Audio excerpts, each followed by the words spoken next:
بسم اللہ الرحمن الرحیم۔ السلام علیکم۔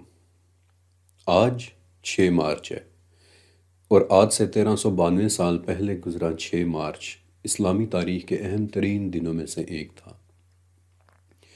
6 مارچ سن 632 یا پھر ہجری تاریخ میں 9 ذی الحجہ یعنی خطبہ حجۃ الوداع کا دن، کہ جس دن آپ صلی اللہ علیہ وآلہ وسلم نے اپنا پہلا اور آخری حج کیا تھا اور ایک بہت عظیم خطبہ دیا تھا۔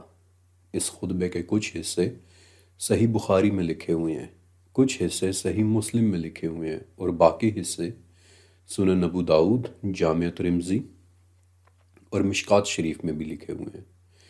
اور بڑی ہی محنت کے ساتھ میں نے ان تمام کتابوں کو اسٹڈی کر کے اس دن اور اس خطبے کا ایک منظر لکھا ہے۔ حجۃ الوداع کا آغاز ہوا تھا ذوالحلیفہ میں، جہاں حضرت انس بن مالک رضی اللہ تعالیٰ عنہ کہتے ہیں کہ میں آپ صلی اللہ علیہ وآلہ وسلم کی اونٹنی قصوہ کے گھٹنوں کے پاس تھا کہ وہ آپ کو لے کر پوری طرح سے کھڑی ہو گئی، اور تب آپ نے فرمایا حج اور عمرہ دونوں کے لیے لبیک۔ اس کے بعد آپ اپنی اونٹنی قصوہ پر سوار ہو گئے تاکہ لوگ آپ کو اچھی طرح سے دیکھ لیں، ورنہ لوگوں کی تعداد اتنی زیادہ تھی کہ آپ ان میں چھپ جاتے، مگر نہ لوگوں کو آپ سے دور ہٹانے کے لیے دھکے دیے جا رہے تھے اور نہ ہی انہیں ڈانٹا جا رہا تھا۔ اسامہ بن زید رضی اللہ تعالیٰ عنہ نے قصوہ کی مہار پکڑی ہوئی تھی اور حضرت بلال رضی اللہ تعالیٰ عنہ نے آپ کے اوپر ایک کپڑا کیا ہوا تھا تاکہ آپ کو گرمی سے بچا سکیں۔ اس وقت قصوہ درمیانی رفتار سے چل رہی تھی، لیکن جہاں جہاں جگہ ملتی وہ تیز تیز بھاگنے لگتی۔ پھر آپ صلی اللہ علیہ وآلہ وسلم نے جریر رضی اللہ تعالیٰ عنہ کو کہا کہ جریر لوگوں کو خاموش کرا دو، اور پھر آپ نے اپنا خطبہ یعنی خطبہ حجۃ الوداع دیا۔ اے لوگو، میری بات غور سے سن لو، کیونکہ اس سال کے بعد اس مقام پر شاید پھر کبھی میری تم سے ملاقات نہ ہو۔ اے لوگو، میرے بعد کافر نہ بن جانا کہ ایک دوسرے کی گردنیں مارنے لگو۔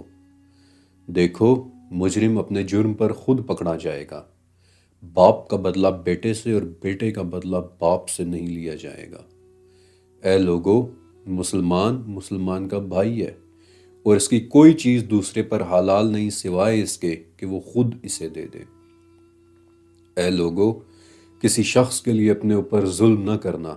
اے لوگو، جاہلیت کے تمام سود معاف ہو گئے، جاہلیت کے تمام خون معاف ہو گئے، اور تمام خونوں میں سے سب سے پہلے جس خون کو میں خود معاف کر رہا ہوں وہ حارث بن عبد المطلب کا خون ہے۔ وہ مسلمانوں کا ایک دودھ پیتا بچہ تھا کہ جسے بنو حذیل کے لوگوں نے مار دیا تھا۔ اے لوگو، یہ دن حرمت والا دن ہے، یہ مہینہ حرمت والا مہینہ ہے، یہ شہر حرمت والا شہر ہے۔ دیکھو، تم پر ایک دوسرے کے خون، مال اور عزت کی اسی طرح سے حرمت ہے کہ جس طرح سے اس دن، اس مہینے اور اس شہر کی حرمت ہے۔ اے لوگو، اپنے غلاموں کا بہت خیال رکھنا۔ جو تم کھاؤ وہی انہیں بھی کھلانا، جو تم پہنو وہی انہیں بھی پہنانا۔ اگر وہ کوئی ایسی غلطی کر دیں کہ جسے تم معاف نہ کر سکو تو وہ بھی اللہ کے بندے ہیں، انہیں بیچ دینا مگر انہیں سزا نہ دینا۔ اے لوگو، اللہ ایک ہے، اس کے ساتھ شریک نہ کرنا، ناحق قتل نہ کرنا، زنا نہ کرنا، چوری نہ کرنا۔ اے لوگو، اپنے رب کی عبادت کرنا۔ میرے بعد کوئی نبی نہیں، تمہارے بعد کوئی امت نہیں۔ 5 نمازیں ادا کرنا، اپنے مہینے کے روزے رکھنا، اپنے مالوں کی زکوٰۃ دینا، اپنے امیر کی اطاعت کرنا، اور تم اپنے رب کی جنتوں میں چلے جاؤ گے۔ اے لوگو، مومن وہ ہے کہ جس سے لوگوں کے مال اور ان کی جانیں محفوظ رہیں۔ مسلمان وہ ہے کہ جس کے ہاتھ اور زبان سے دوسرے مسلمان محفوظ رہیں۔ مجاہد وہ ہے کہ جو اللہ کی اطاعت میں اپنے نفس سے جہاد کرتا رہے، اور مہاجر وہ ہے کہ جو خطاؤں اور گناہوں سے ہجرت کر لے۔ اے لوگو، ایک دوسرے کو عورتوں کے ساتھ حسن سلوک کی نصیحت کرتے رہنا۔ وہ تمہاری دست نگر ہیں، وہ خود اپنا کچھ بھی نہیں رکھتی، اور تم نے اللہ کی امانت کے ساتھ انہیں اپنے نکاح میں لیا ہے۔ اے لوگو، انہیں فراخ دلی کے ساتھ نان و نفقہ دیتے رہنا۔ تم ان پر جو بھی خرچ کرو گے اس پر تمہیں ثواب ملے گا، یہاں تک کہ جو لقمہ تم اپنی بیوی کے منہ میں رکھو گے اس پر بھی تمہیں ثواب ملے گا۔ لوگوں، انہیں اچھا کھلانا، انہیں اچھا پہنانا۔ کوئی عورت اپنے شوہر کے گھر میں اس کی اجازت کے بغیر کوئی چیز خرچ نہ کرے، یہاں تک کہ کھانا بھی نہیں۔ وہ تو ہمارے اموال میں سب سے قیمتی چیز ہے۔ ادھار لی ہوئی ہر شے کا واپس کرنا ضروری ہے۔ اے لوگو، میں تم میں وہ چیز چھوڑے جا رہا ہوں کہ اگر تم اس پر عمل کرتے رہے تو کبھی سیدھے راستے سے نہیں بھٹکو گے، اور وہ چیز ہے اللہ کی کتاب اور اس کے رسول کی سنت۔ سنو، شیطان اس بات سے ہمیشہ کے لیے مایوس ہو گیا کہ اب اس شہر میں کبھی اس کی عبادت ہوگی، لیکن کچھ چیزیں جنہیں تم حقیر سمجھتے ہو ان میں اس کی اطاعت ضرور ہوگی، اور وہ اسی سے خوش ہے۔ اے لوگو، خبردار، یہ 4 چیزیں کبھی نہ کرنا کہ اللہ کے ساتھ کبھی کسی کو شریک نہ کرنا، اس جان کو کبھی قتل نہ کرنا کہ جس کا قتل کرنا اللہ نے حرام قرار دے دیا ہو، کبھی زنا نہ کرنا اور کبھی چوری نہ کرنا۔ اے لوگو، اہل کتاب میں سے جو اسلام لے آیا اس کے لیے دگنا اجر ہے، اور اس کے لیے وہ سب کچھ ہے کہ جو ہمارے لیے ہے۔ پھر آپ صلی اللہ علیہ وآلہ وسلم نے فرمایا کہ اے لوگو، یہ حج اکبر کا دن ہے، کیا میں نے تمہیں اللہ کے احکامات پہنچا دیے؟ لوگوں نے کہا کہ ہاں یا رسول اللہ، آپ نے پہنچا دیے۔ تو آپ صلی اللہ علیہ وآلہ وسلم نے 3 مرتبہ آسمان کی طرف انگلی کر کے کہا کہ اے اللہ تو گواہ رہنا، اے اللہ تو گواہ رہنا، اے اللہ تو گواہ رہنا۔ حضرت عمر رضی اللہ تعالیٰ عنہ کہتے ہیں کہ آپ عرفات میں کھڑے تھے کہ اسی وقت آپ پر المائدہ کی 3 آیت نازل ہوئی، اور آپ نے وہ آیت بآواز بلند پڑھی، الیوم اکملت لکم دینکم واتممت علیکم نعمتی وردیت لکم الاسلام دینا، کہ آج میں نے تم پر تمہارا دین پورا کر دیا اور تم پر اپنا احسان پورا کیا اور تمہارے لیے دین اسلام کو پسند کیا۔ اس وقت دیکھنے والوں میں سلمہ بن نبیت رضی اللہ تعالیٰ عنہ ایک چھوٹے سے صحابی تھے۔ کہتے ہیں کہ میں اپنے بابا کے ساتھ پیچھے ان کی سواری پہ بیٹھا ہوا تھا، تو میں نے کہا کہ بابا، مجھے نبی کریم صلی اللہ علیہ وآلہ وسلم کو تو دکھا دیں۔ انہوں نے کہا کہ میرا ہاتھ پکڑ کر اونچے کھڑے ہو جاؤ۔ سلمہ جب کھڑے ہوئے تو کہتے ہیں کہ بابا نے بتایا کہ وہ جو سرخ اونٹ پر ہاتھ میں چھڑی لیے لوگوں سے باتیں کر رہے ہیں، انہیں دیکھو، وہ ہیں اللہ کے رسول۔ آپ صلی اللہ علیہ وآلہ وسلم عرفہ پر کھڑے خطبہ دے رہے تھے، اور ربیہ بن امیہ بن خلف آپ کے جملوں کو اونچی آواز سے سب کو سنانے کے لیے دہرائے جا رہے تھے۔